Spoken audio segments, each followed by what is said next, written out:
এই মুহূর্তের সবচেয়ে বড় খবর, এই কানাইপুরের পঞ্চায়েত সদস্য খুনের ঘটনায় এবার গ্রেফতার এক সময়কার কুখ্যাত গ্যাংস্টার বাঘা।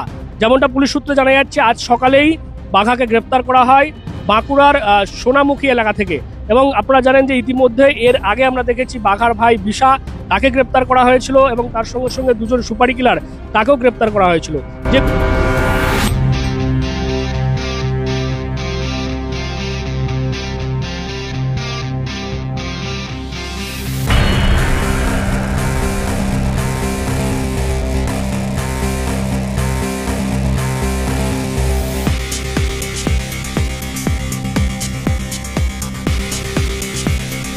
যে ঘটনা আপনারা জানেন, গত বুধবার ঠিক যেখানে আমি রয়েছি, এই যে জায়গা দেখাতে বলবো ক্যামেরা পার্সনকে, এই গ্যাস অফিস থেকেই পিন্টু চক্রবর্তী অর্থাৎ এখানকার কানাইপুরের পঞ্চায়েত সদস্য যখন বেরোন, তখনই কিন্তু আচমকায় দুজন তার উপরে হামলা চালায়, একেবারে ধারালো অস্ত্র দিয়ে কোপাতে থাকে।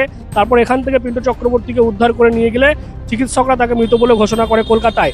এবং তারপর থেকেই পুলিশ তদন্ত শুরু করে। প্রথম যে সিসিটিভি ফুটেজ একেবারে হাড়হিম করা, এই যে ক্যামেরা দেখতে পাচ্ছেন, এই ক্যামেরা থেকেই সেই মুহূর্ত ধরা পড়ে যখন এই ঘটনা ঘটে। দেখা যায় এক ব্যক্তি টুপি পরে, সাদা কালো জামা পরে, সে ব্যাগ থেকে একটি কাটারি জাতীয় ধারালো অস্ত্র বের করে এবং তারপর তাকে কুপিয়ে দেয়। তারপরেই পুলিশ এই ঘটনায় সিসিটিভি ফুটেজ সংগ্রহ করার পর সিসিটিভি ফুটেজের সূত্র ধরে তিনজনকে গ্রেপ্তার করে। এক হচ্ছে এই বাঘা, যাকে গ্রেপ্তার করা হয়েছে আজকে, তার ভাই বিশা এবং তার সঙ্গে আরো দুজন সুপারি কিলার, তাদেরকে।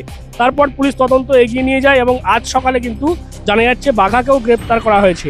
এই বাঘা, যেমনটা আমরা জানতে পারছি, এই কানাইপুরের এক সময়কার কুখ্যাত দুষ্কৃতী ছিলেন এবং তিনি এই হুব্বা শ্যামলের ভয়ে কিন্তু এলাকা ছেড়েছিলেন। তারপর দেখা যাচ্ছে পুলিশি তদন্ত যেটা উঠে এসছে, বাঘা এবং বিশা তার ভাই দুজনে মিলে এই যে পিন্টু চক্রবর্তী, তাকে খুনের প্ল্যান করে এবং তারপর 3 লক্ষ টাকা দিয়ে তারা বারাসাত এবং শাসন থেকে 2 ভাড়াটি যে খুনি তাদেরকে নিয়ে এসে এবং তারপর এই ঘটনা, নৃশংস যে ঘটনা, সেই ঘটনা ঘটায়। অর্থাৎ এই যে ঘটনা, কানাইপুর পঞ্চায়েত সদস্য খুনের ঘটনায় মোট 4 জনকে গ্রেপ্তার করলো পুলিশ। আজকে তাদেরকে শ্রীরামপুর কোর্টে তোলা হয়েছিল। 3 জনকে, বিশা অর্থাৎ বিশ্বনাথ দাস এবং আরো 2জন সুপারি কিলারকে, বিশাকে 8 দিনের পুলিশ হেফাজত নেওয়া হয়েছে এবং আরো 2 জন তাদের জেল হেফাজত হয়েছে। এবং আগামীকাল বাঘা, যাকে ধরা হয়েছে, তাকে আগামীকাল শ্রীরামপুর কোর্টে তোলা হবে।